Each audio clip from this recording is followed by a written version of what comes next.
Buenos días. Pueden sentarse, gracias. Entramos ahora a la exposición de las Escrituras y nosotros estamos en el libro de los Hechos. Estamos en el capítulo 10. Hoy vamos a tratar de hacer una pequeña maratón para llegar hasta el capítulo 11.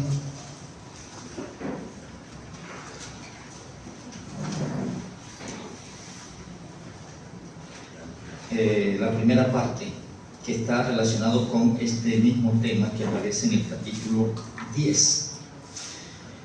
Y es casi como una repetición para Pedro dar una explicación a algunos apóstoles y a algunos hermanos en Jerusalén de la obra que estaba haciendo en este lugar de donde llega. Por lo tanto, vamos a orar, vamos a pedir al Señor que ahora que vamos a ser confrontados ante su palabra, su Espíritu Santo haga la obra que Él está llamado a hacer a favor nuestro cuando estamos frente a las Escrituras.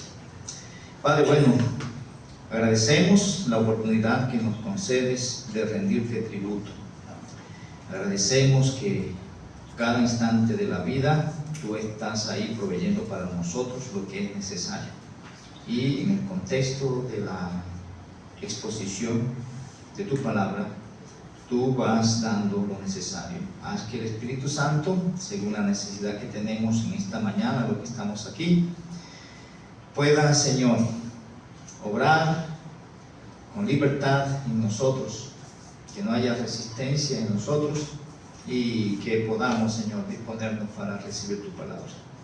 El Espíritu Santo, que es el Maestro, que nos conduzca a toda la verdad y que nosotros, Señor, podamos tener mansedumbre en el corazón para recibir lo que tú quieres comunicarnos en esta hora. Gracias porque tú haces en nosotros cosas aún a pesar de nosotros. Por eso, permítenos, Señor, que al menos haya disposición de nuestra parte para que tú comuniques, Señor, tu verdad a nuestros corazones. Te lo pido dándote gracias en el nombre de Jesucristo. Amén.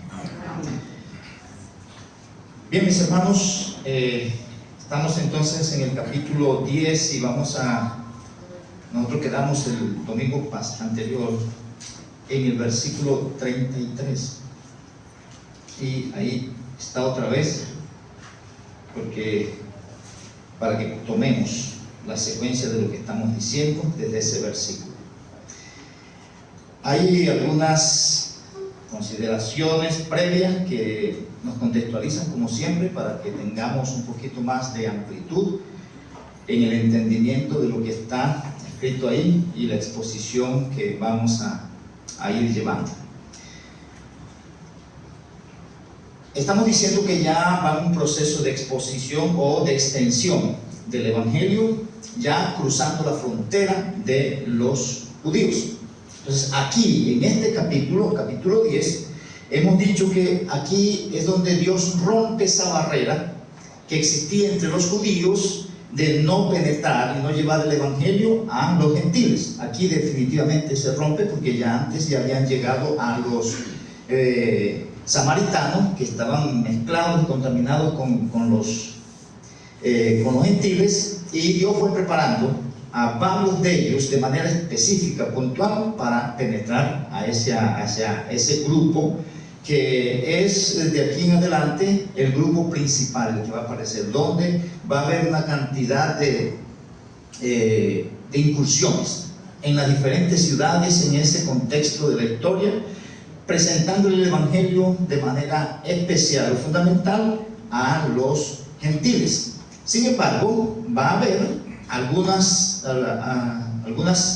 vamos a decir, como discusiones, porque todavía la iglesia que está en este contexto, estamos hablando de aproximadamente 10 a 15 años después que inició la iglesia, todos son judíos y todos están permeados por la cuestión de la ley y las prácticas judaicas, y por eso es que ellos están ahí en la lucha de no dejar que penetren los gentiles y que los que van a penetrar tienen que cumplir una serie de normas que culturalmente ellos demandaban, porque Dios así lo había establecido, que tenían que circuncidarse, que tenían que pasar por una serie de lavamientos, abluciones o lo que conocemos nosotros como bautismo para ser recibidos.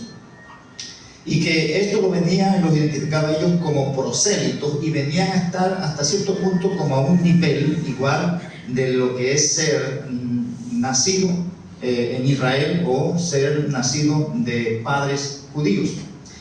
En este capítulo entonces va a comenzar ya abiertamente ese trabajo, y va a comenzar con la casa de Cornelio, con todos los que están ahí con Cornelio. Y una de las cosas que se presenta ahí es que se está derrumbando la mentalidad que tienen los judíos con respecto a los gentiles, y eso está claro, y más adelante vamos a ir dando otros detalles, no hoy, pero porque cuando no tenemos claridad en cuanto a esas cosas, estamos recordando que hacemos unas aplicaciones que no son adecuadas, que no son pertinentes en el contexto, el contexto de esos capítulos del libro de los Hechos, los primeros capítulos. La otra cosa que vemos aquí está relacionada con el proceso salvífico, lo que Dios está haciendo, cuando Él está ejecutando la salvación. Los capítulos 8, 9 y 10 son un ejemplo en ese sentido, de cómo Dios, ahí se habla de Dios, un siervo de Dios y de un personaje a quien se le va a presentar el Evangelio. Y podemos hablar de tres personajes ahí. Dios, que está organizando todo, prepara al que va a presentar el Evangelio y prepara a quien se le va a presentar el Evangelio.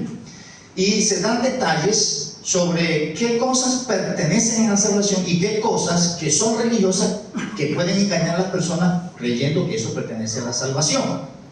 Eso también se deja ahí establecido. Y como se presenta una, dos y tres veces, la manera reiterada en que presenta eso está evidenciando que Dios le está presentando importancia y está comunicando la importancia a la iglesia, dejando registrado eso ahí para que se tenga cuidado. Y se dan los detalles precisos con respecto a cada uno de esos personajes, su condición de perdidos, las conductas que pudieran tener religiosas pero que no les sirven y que necesita que alguien vaya y le dé claridad en cuanto al Evangelio. Entonces, una de las cosas que queremos que tengamos pendiente es que nosotros los creyentes debemos estar dispuestos a comunicar el Evangelio. Dios nos va a dar orientación a través de su palabra. A cada uno de estos que Él llamó fue de manera precisa y le dio: vaya a tal lugar y presente esto. ¿Qué era lo que tenía que decir? Él fue y trabajó en el corazón de esas personas a quienes iba a salvar, que tenía su plan salvar, llevó al que tenía que llevar, y todo se fue conjugando de tal manera que Dios tiene todo planificado en ese sentido de la salvación. Lo que se pide de nosotros es la disposición de hacer lo que estamos llamados a hacer. Nosotros no vamos a convencer a ninguna persona, pero tenemos una información, Dios nos ha dado una orden, nos da las oportunidades con las personas en cualquier contexto. Hay que hacer lo que Él nos manda hacer en esos contextos, porque es obra de Dios de principio a fin. Y aquí en esto entonces, desde el versículo, vamos a decir que desde el versículo 34 hasta el 48, al final del capítulo 10, se presentan dos cosas. Ya se dio la historia de lo que pasó, lo que Dios hizo en Pedro, lo que Dios hizo en Cornelio, para después juntarlo. Ahora viene el desarrollo de la exposición de las Escrituras, el desarrollo de la exposición del Evangelio a esa persona, y viene también la confirmación de Dios para que ellos crean al Evangelio. Entonces todo se organiza, ahora ya está el escenario y hay una disposición de parte de aquel, y como vemos ahí, Dios hace un trabajo para convencer al que va a presentar el Evangelio que Él debe presentar el Evangelio, y abre el corazón de aquel a quien se le está presentando el Evangelio.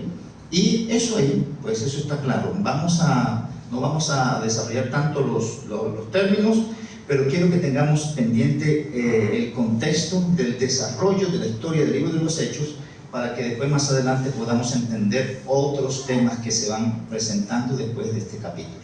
Bien, leo primeramente estos 4 versículos. Así que luego envié por ti, y tú has hecho bien en venir. Ahora pues, todos nosotros estamos aquí en la presencia de Dios para oír todo lo que Dios te ha mandado. Entonces Pedro, abriendo la boca, dijo: en verdad comprendo que Dios no hace acepción de personas, sino que en toda nación se agrada del que le teme y hace justicia. Dios envió mensaje a los hijos de Israel, anunciando el evangelio de la paz por medio de Jesucristo. Este es Señor de todos. Bien, aquí vemos en primer lugar la convicción que va a tener el apóstol Pedro con respecto a derrumbar definitivamente la barrera que existe entre los judíos y los gentiles de no penetrar o no llegar a ellos con el evangelio. Y miren lo que vamos a resaltar aquí, porque resaltamos personajes y resaltamos acciones. Aquí en el primer versículo hay 2 cosas que quiero que recordemos que se presentan. La primera es que ellos dicen: todos nosotros, ¿qué dicen? Estamos en la presencia de Dios. Ellos están ahí convocados. Recuerden que Cornelio es alguien que ya está militando en algunas de las prácticas que tienen los judíos en la sinagoga. Él tiene entendimiento de muchas cosas con respecto a esto, y eso es lo que él lo que se presenta ahí como algo en lo cual Dios ha venido trabajando para después llevarlo a él definitivamente a la salvación, pero que todavía en ese contexto él no es salvo. Y hay una disposición de esas personas. Eso pues en el contexto nuestro se presenta de otras maneras, pero la idea de eso es que hay una disposición de alguien que busca busquen otra información, en ese sentido la información con respecto a la salvación.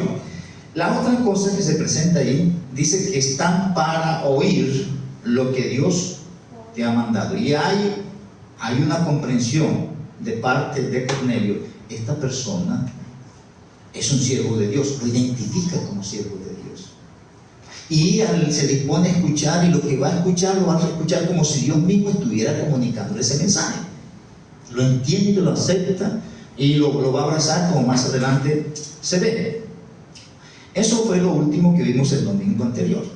Entonces Pedro, dice el versículo 34, abriendo la boca, le dijo. Entonces dice: oye, Dios te ha mandado que nos digas algo, así que abre la boca y comienza a decirnos qué fue lo que él mandó a decir. Y Pedro comienza primero confesando que Dios lo convenció de que hay que cruzar la barrera que ellos no querían cruzar.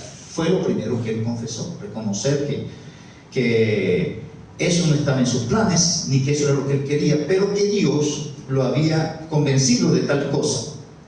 Y ahí dice: comprendo que Dios no hace acepción de personas. Y después dice: sino que en toda nación se agrada. Y dice: del que le teme y hace justicia. Entonces Dios lo lleva a comprender eso. Y yo quiero que tengamos, voy a leer unos versículos en Deuteronomio capítulo 10, porque hay aquí un mal entendimiento, una mala aplicación, una mala interpretación de estos textos, porque hay personas que lo interpretan como que si en la salvación las personas están buscando cómo ser salvos, entonces Dios, como Él está buscando cómo ser salvo, Él le hace el favor de salvarlos. Pero eso no es lo que se presenta ahí en el texto, porque ahí, y aparentemente dicen: no, Dios se fijó en él porque él le teme y hace justicia, y por eso entonces Dios se acercó a él para salvarlo. Pero no, recordemos que estamos en el contexto de un hombre que está participando de algunas prácticas judaicas de la sinagoga.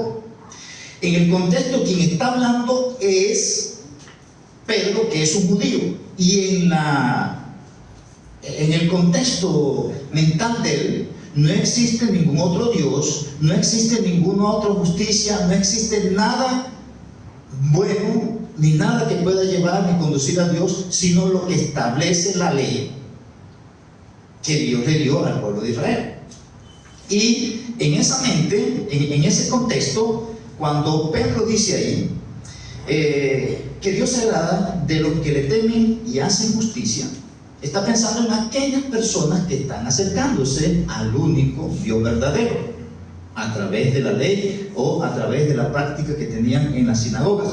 Pero, ¿qué era lo que ellos escuchaban en esa sinagoga? Recuerden, voy a leer unos textos aquí en Deuteronomio capítulo 10, versículos 12 al 17, que contextualiza esto. De pronto allá en su Biblia ahí hay una referencia que puede hace una referencia a este capítulo. Pero dice aquí: ahora pues, Israel, ¿qué pide Jehová tu Dios de ti, sino que temas a Jehová tu Dios, que andes en todos sus caminos y que lo ames y sirvas a Jehová tu Dios con todo tu corazón y con toda tu alma, que guardes los mandamientos de Jehová y sus estatutos que yo te prescribo hoy para que tengas prosperidad? Eso es lo que Dios está pidiendo de Israel. Todos los que escuchaban, que no eran de pronto judíos, pero que se acercaban a la sinagoga, ellos iban asimilando eso, hacer lo que Dios pide, hacer esto y esto y todo. Pero ya en su mente está que ese es el Dios de Israel. No es el Dios, no son los dioses del panteón que había en Roma y entre los griegos y los romanos, sino ya identifican que ese es un Dios y es uno, único. Y él le dice: ese Dios pide esto. Cuando se habla de justicia, es eso, lo que está relacionado con lo que se refiere a ese Dios único. Entonces, cualquiera que hubiese escuchado en una sinagoga en otra parte, esos son los que temen y están haciendo justicia, porque eso es lo que están viendo. Entonces, esos se están comenzando a identificar con Dios. Y dice el versículo 14: He aquí de Jehová tu Dios son los cielos y los cielos de los cielos, la tierra y todas las cosas que hay en ella. Solamente de tus padres se agradó Jehová para amarlos, y escogió su descendencia después de ellos a vosotros, de entre todos los pueblos, como en este día. Y ustedes son los privilegiados.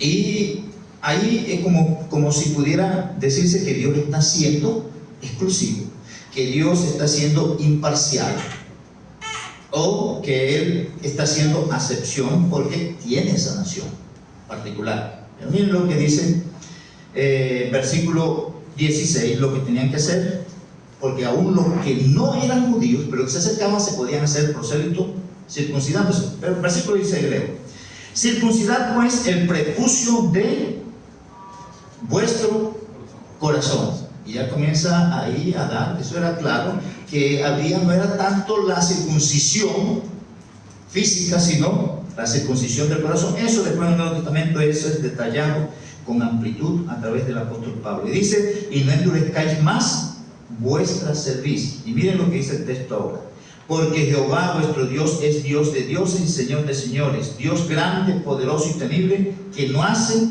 acepción de personas ni toma cohecho.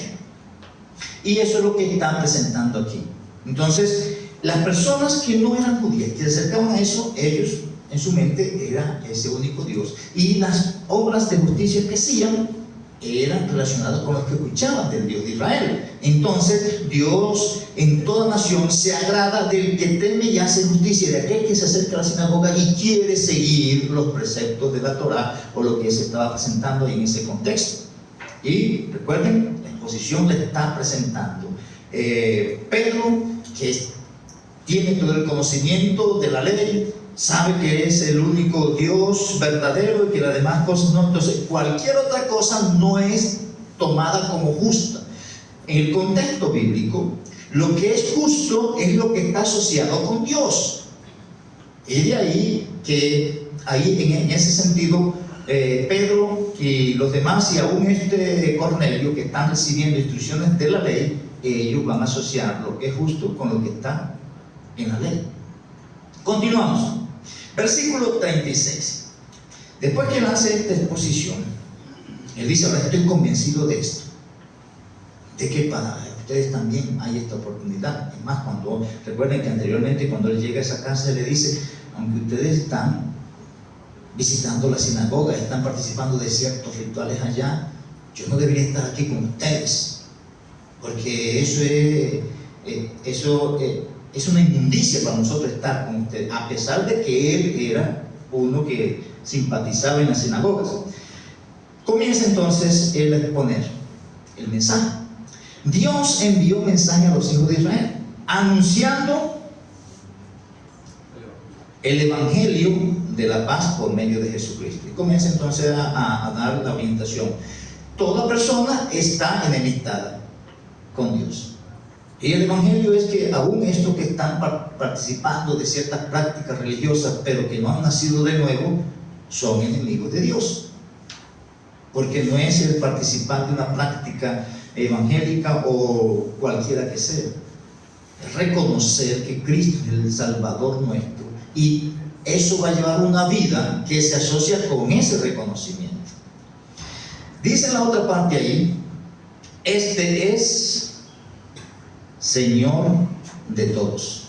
Y ya comienza él a decir, aquí están incluidos los judíos, están incluidos los gentiles. Pero continuemos. Vosotros sabéis lo que se divulgó por toda Judea, comenzando desde Galilea, después del bautismo que predicó Juan, cómo Dios ungió con el Espíritu Santo y con poder a Jesús de Nazaret, y cómo éste anduvo haciendo bienes y sanando a todos los oprimidos por el diablo, porque Dios estaba con él. Y nosotros somos testigos de todas las cosas que Jesús hizo en la tierra de Judea y en Jerusalén, a quien mataron colgándole en un madero. A este levantó Dios al tercer día e hizo que se manifestase. Y comienza entonces él a dar un desarrollo estructurado de lo que es el mensaje salvífico, con puntualidad en ese contexto. Y muchas de las cosas que él va a presentar aquí las presentó también en el capítulo 2, cuando él hace su primer discurso, que es para los judíos de manera particular. Pero miren, aquí hay dos cosas para comenzar. La primera: vosotros sabéis lo que se divulgó. Dice, ustedes saben, ustedes escucharon todo esto, porque eso fue de voz populi, todo mundo. Y dice, vosotros sabéis lo que se dijo, lo que se divulgó, ustedes lo escucharon. Y después dice en el versículo 10, 20 y 39, y nosotros somos testigos de esas cosas. Entonces, ustedes lo escucharon, pero nosotros lo vimos, nosotros estuvimos ahí. Y como testigo vamos a dar fe del asunto y te vamos a explicar bien cómo fueron las cosas, porque ellos habían escuchado, pero todavía no tenían claridad de los detalles del evangelio. Y esa es una de las cosas que en el contexto del Nuevo Testamento está enfatizada para nosotros los creyentes. Eso se enfatizó con los judíos, que se dice que ellos tenían la ley, tenían una cantidad de cosas, pero que al fin no fueron consecuentes ni hicieron lo que tenían que hacer. El detalle aquí: vosotros sabéis. Entonces, y ustedes han escuchado de estas cosas. Dice que por toda Judea, comenzando desde Galilea. Entonces dice el lugar, ¿por dónde se dijo eso? Por toda Judea, comenzando desde Galilea. Entonces habla del contexto geográfico, dónde se mencionó eso, dónde se dijo, dónde se divulgó. Después va a decir, después va a hablar del tiempo, ¿cuándo se dio eso? No, eso fue después del bautismo que predicó Juan. Y eso hace referencia a que habían varios tipos de bautismo en ese sentido. Después que el del bautismo que predicó Juan, y donde Cristo fue bautizado también por Juan, y ahí comenzó un ministerio de él, y ahí comienza a dar detalles, a hablar detalles de la venida del Señor Jesucristo y lo que él vino a hacer. Y va a decirle aquí, vosotros sabéis, entonces vienen los detalles, cómo, vosotros sabéis cómo, porque ustedes lo escucharon, cómo Dios ungió con el Espíritu Santo y con poder a Jesús de Nazaret. Y si ustedes lo escucharon, eso lo tienen claro. La otra cosa, vosotros sabéis cómo este anduvo haciendo bienes y sanando a todos los oprimidos por el diablo, y esto lo hacía porque Dios estaba con él. Ahora, eso ahí es claro.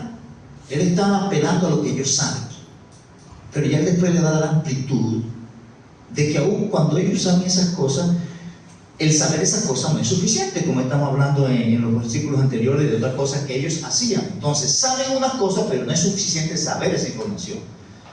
Hoy en día la persona lo dice, habla del Evangelio, sí, yo sé, y hasta le mencionan versículos bíblicos, le dan datos, información, pero eso cualquier información la puede tener, cualquier persona puede tener esa información, y es posible que la tenga hasta mejor que nosotros.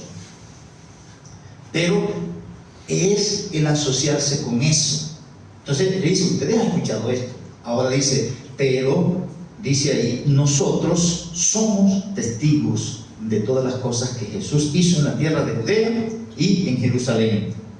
Y va a dar este detalle aquí: a quien mataron colgándole de un madero. Entonces ya lo va a enfocar. Aquí vamos a hablar de alguien que murió por tus pecados.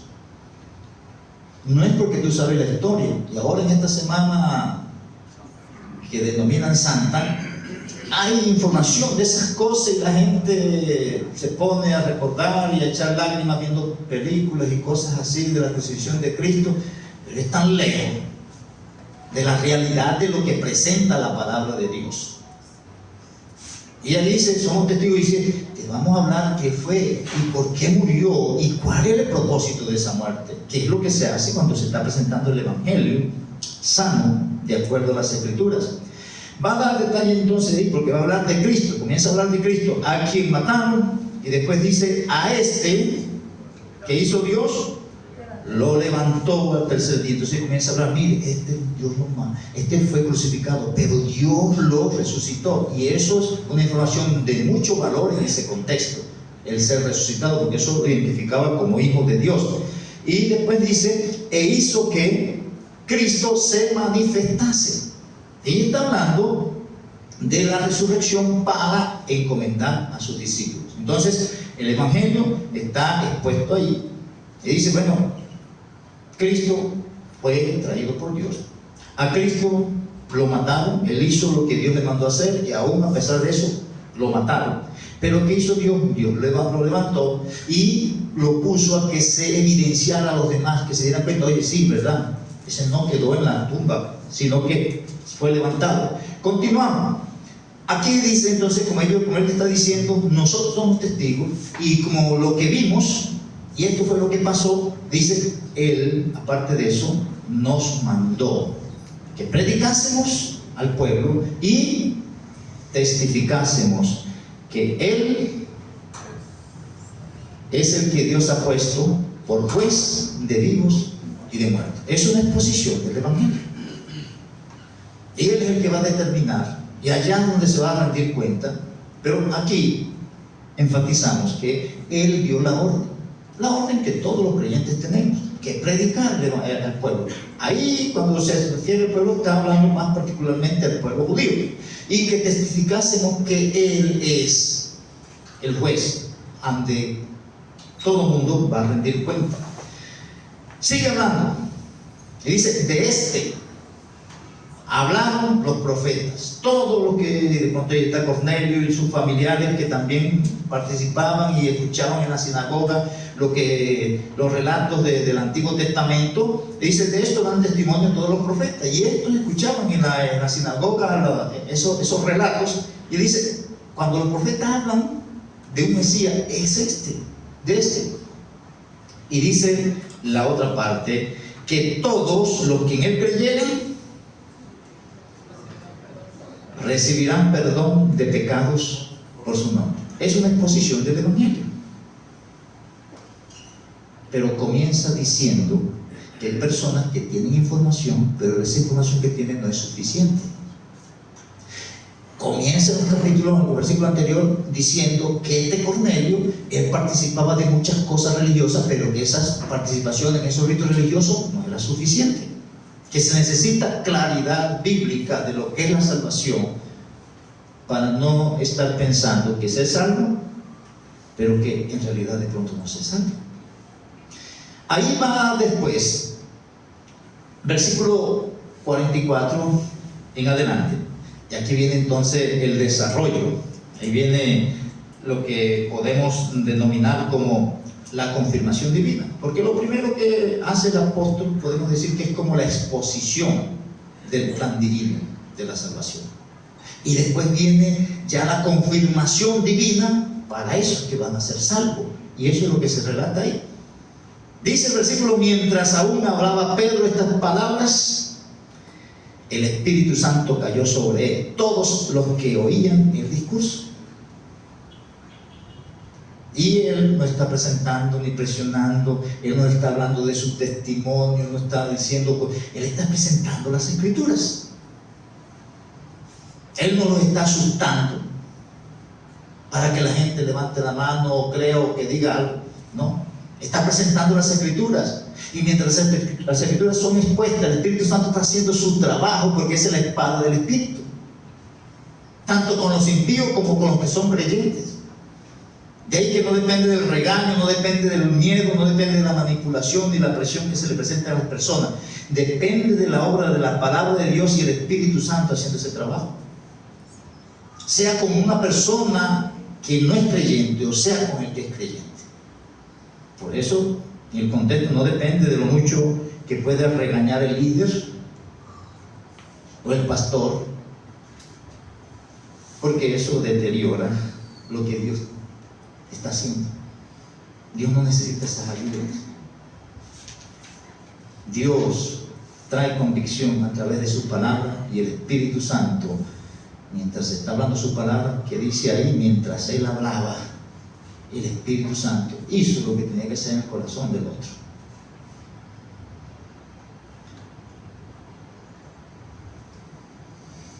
Otra vez sale a relucir aquí la barrera que había.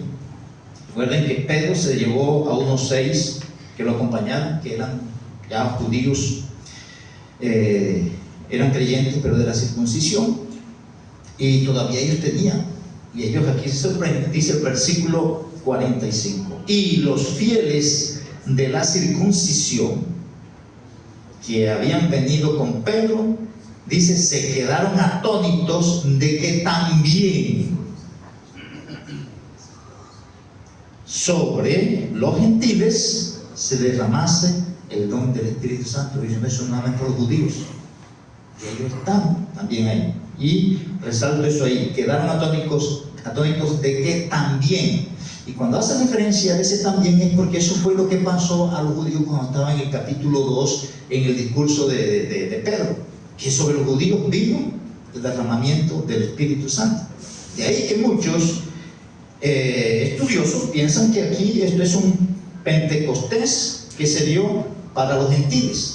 Así como llegó allá en Hechos 2 para el judío, aquí llega para los gentiles la salvación que viene por la recepción del Espíritu Santo. Y vienen estos detalles aquí. ¿Por qué piensan eso?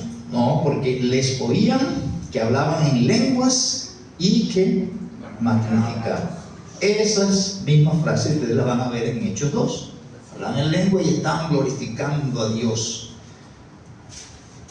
Después dice el versículo 47, entonces Pedro respondió, ¿puede acaso alguno impedir el agua para que no sean bautizados estos que han recibido el Espíritu Santo también como nosotros? Y él usa aquí otra vez la frase, han recibido el Espíritu Santo también como nosotros, que somos judíos.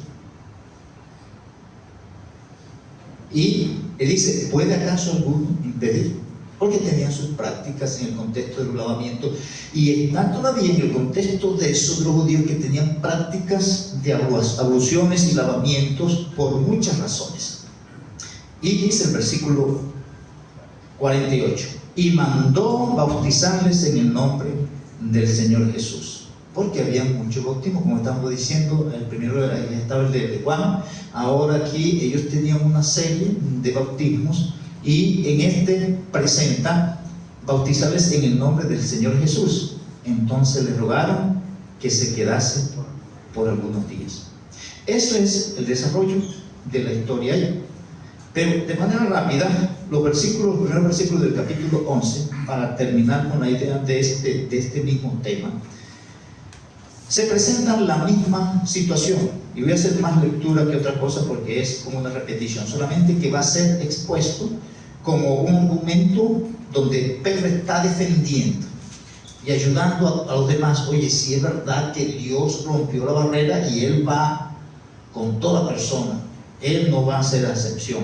Y dice, oyeron los apóstoles y los hermanos que estaban en Judea, que también los gentiles habían recibido la palabra de Dios, los apóstoles y los hermanos que están en Judea.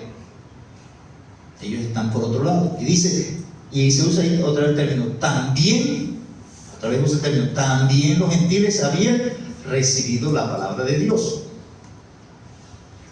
Y dice, cuando Pedro subió a Jerusalén, habían muchos ahí, estos eran de la circuncisión, que estaban disputando con Pedro. Y dice el versículo 13, diciendo, ¿por qué? Hay dos cosas, dos acusaciones. ¿Por qué has entrado en casa de hombres incircuncisos? Porque eso era prohibido para los judíos. Y estamos hablando de judíos que son creyentes ahí. Estamos hablando de judíos que son creyentes. Esa es la primera acusación, que identificaba que ellos no debían entrar en casa de gentiles. Y la segunda acusación es que no deberían comer con los gentiles. Y has comido con ellos. El comer con cualquier persona es sinónimo de comunión. Eso es sinónimo de comunión. Y ellos no tenían comunión ni querían tener comunión con los gentiles. Pero aquí está. Y comienzan ya las disputas. Y de ahí viene entonces ampliarse el desarrollo para que no haya una mezcolanza entre la ley y la gracia y el desarrollo de la iglesia. Y eso va a continuar más adelante, y aún en las epístolas. Pablo en Gálatas revela que tuvo que darle un regaño a Pedro, porque a pesar de que había entendido esas cosas y Dios fue el primero que le hizo entender esas cosas, sin embargo quería seguir haciendo cosas por allá de manera hipócrita, le dice. Entonces comenzó Pedro a contarles por orden lo que sucedió. Entonces dice ahí, él fue, tomó, dijo, bueno, esto fue lo que pasó. Yo llegué a tal parte y viene la descripción. Estaba yo en la ciudad de Jope orando y vi en éxtasis una visión. Algo semejante a un gran lienzo que descendía, que por las cuatro puntas era bajado del cielo y venía hasta mí. Cuando fijé en los ojos, consideré y vi cuadrúpedos terrestres y fieras y reptiles y aves del cielo. Y oí una voz que me decía, levántate Pedro, mata y come. Y dije, Señor, no, porque ninguna cosa común o inmunda entró jamás en mi boca. Entonces la voz me respondió del cielo por segunda vez, lo que Dios limpió no lo llames tú común. Y esto se hizo 3 veces y volvió todo a ser llevado arriba al cielo. Y aquí, luego llegaron 3 hombres a la casa donde yo estaba, enviados a mí desde Cesarea. Y el Espíritu me dijo que fuese con ellos sin dudar.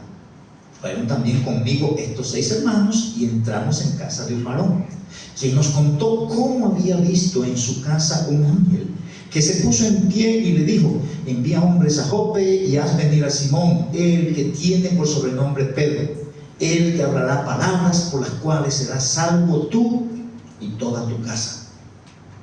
Y cuando comencé a hablar, cayó el Espíritu Santo sobre ellos también, como sobre nosotros al principio. Comienza entonces, es la misma historia para decir la barrera se quitó. Y vienen aquí lo último que aparece. Entonces él comenzó a asociar, me acordé de lo dicho por el Señor cuando dijo, Juan ciertamente bautizó en agua, mas vosotros seréis bautizados con el Espíritu Santo. Y comienza él a desarrollar una transición aún en el contexto del bautismo, en su mentalidad. Ciertamente bautizó en agua, mas vosotros seréis bautizados con el Espíritu Santo. Y terminamos versículos 17 y 18. Si Dios pues les concedió también el mismo don que a nosotros que hemos creído en el Señor Jesucristo, ¿quién era yo que pudiese estorbar a Dios? Entonces ustedes me están reclamando que me metí a la casa de un gentil y que comí con ellos, pero ya esto fue lo que pasó y por eso lo hice. Y así que si Dios me llevó a eso, me concedió eso, le concedió a ellos que ellos fuesen iguales a nosotros ahora, porque ella habla de lo que es el don. Dice también, otra vez el término, también el mismo don que nos dio a nosotros. ¿Cuál es? Y eso es a los que hemos creído en el Señor Jesucristo. ¿Quién era yo? Dice el versículo 18: entonces, oídas estas cosas, ¿qué dice ellos? ¿Qué dice que ellos? Callaron, glorificaron a Dios diciendo, otra vez, de manera que también, de manera que ya, oye, sí, pero estas mismas personas que están recibiendo esto, después más adelante van a seguir peleando, porque tienen la comisión, pero después van a seguir con eso. Pero hay una declaración ahí, de manera, y otra vez la palabra también, que también a los gentiles Dios ha dado arrepentimiento para vida. Amados hermanos, nosotros tenemos privilegios, y entre los privilegios que tenemos está que Dios hace una obra en nosotros y a través de nosotros, y lo hace a pesar de nosotros.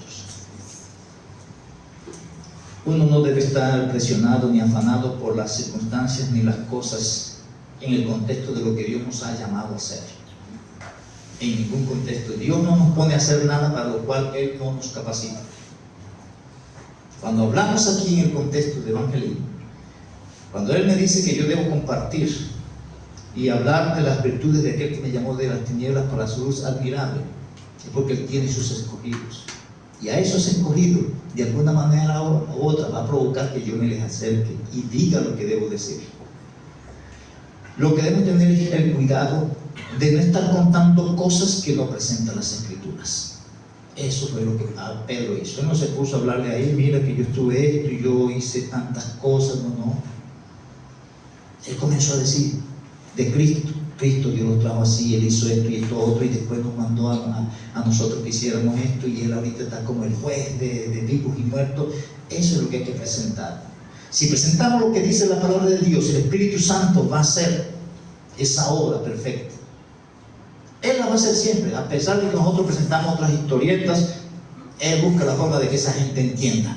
Pero lo mejor es presentar la palabra de Dios, porque ella es la que es viva y eficaz y más cortante que toda espada de dos filos. Eso, sea con personas que no son creyentes o sea con personas que son creyentes, no importa con quién sea. Vamos a orar. Agradecemos, Señor, por tu palabra, y ayúdanos, Señor, a tener orientación e inclinación hacia ella para tomar decisión en lo que tú confirmas en nuestro corazón, como aquí acabamos de leer, Señor, que tú haces. Que tu nombre sea glorificado en nosotros. Lo pedimos en el nombre de Jesucristo.